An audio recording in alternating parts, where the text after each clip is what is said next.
afternoon, and thank you all for coming. My name is Deneen Clark, and this is my informative speech number 2.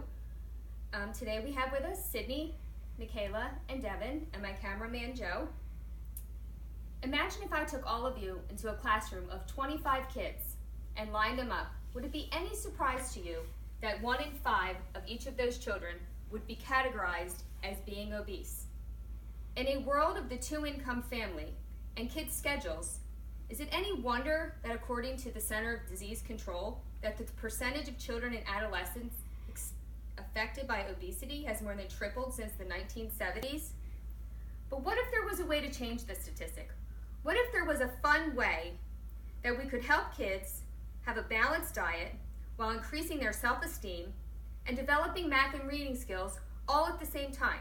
Additionally, this task that I'm speaking of has proven to help with their creative outlets while building closeness with families. If any of you have guessed what I'm speaking of, it's cooking. Food is not only essential to our survival, but it brings people together, and the benefits are endless.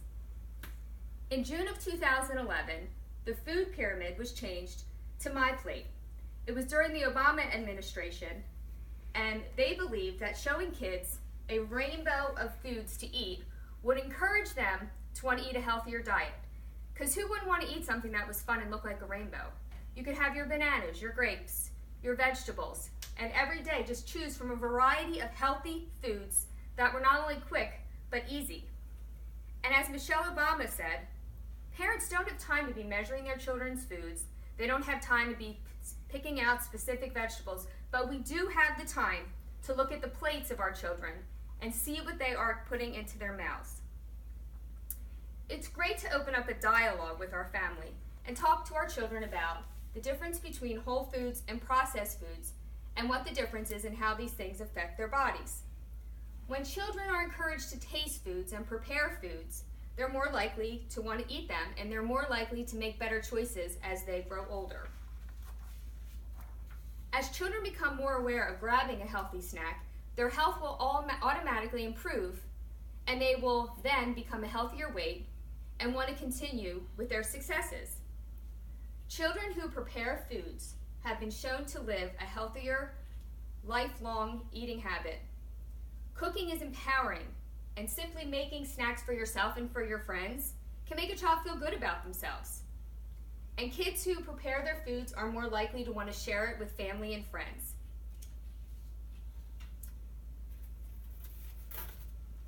And while cooking can improve a healthier weight for a person, it also has great benefits for math and reading skills. Children must learn to read the instructions when they're cooking and be very, very precise. Even cereal boxes and recipes can be used in a reading log in a classroom. Cooking involves math skills. As you can see here, this is a kitchen conversion chart which teaches children the difference between teaspoons, tablespoons, cups, milliliters, drops, grams, all the skills that they would be learning in a classroom. Down below, we have a quick ingredient for a very healthy alternative to a chocolate chip cookie. Instead of using unhealthy saturated fat ingredients, we use a banana, some oats, and some dark chocolate, which has very good antioxidant benefits instead of using milk chocolates. Children can learn also where their money is going. When you sit down for a meal, you can say, hey, our family just ate a steak dinner and fed 6 for $45. If we were out at a restaurant, one of those plates would cost $25. Also, children use measuring cups. If a child is in a math class and they're learning about cups and half a cups, you can explain how 4 1/4 cups is equal to a single cup, and it's very educational.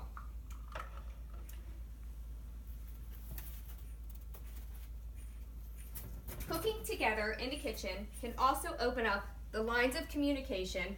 When children are feeling as if they can't maybe speak to their parent, the table is a very neutral place they can be. It's a great place to encourage your children and applaud them for doing well. Little kids can roll out dough and crush up watermelon. Little kids like to use tools, such as a whisk or a grabber. Anything that they can put their little hands on are going to help increase their gross motor skills, and in the long run, teach them better ways to use them in the kitchen. The kitchen is a creative place and an outlet for kids who are having a really bad day at school. A quick story was a woman named Lynn Fredericks, who now runs cooking classes at the New School Culinary Arts program in New York, was going through a divorce when she noticed her 10-year-old son was no longer speaking. He wouldn't discuss his feelings. She decided to start having him cook with her. They would prepare meals and have dinner time together. And all of a sudden she saw his hard shell just coming down, and they were closer than ever. And because of her experience, now she's a teacher at the Culinary Arts because it just so impacted her life at that time. In conclusion, I myself have been spending years, this is my son right here, cooking in the kitchen with my kids.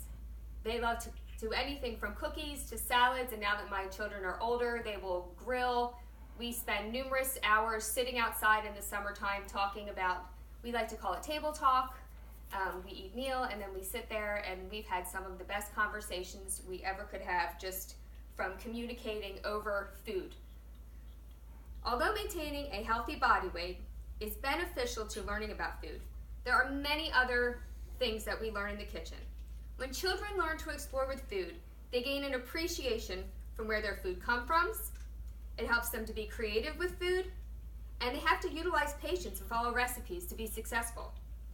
While doing so, they are reading, they're using math to figure out just the right amounts of each food, and in the end, they're sharing their creation with family and friends while feeling empowered. It's truly amazing how cooking can feed the mind, body, and soul. I guess that's why the kitchen is labeled the heart of the home. Thank you for coming.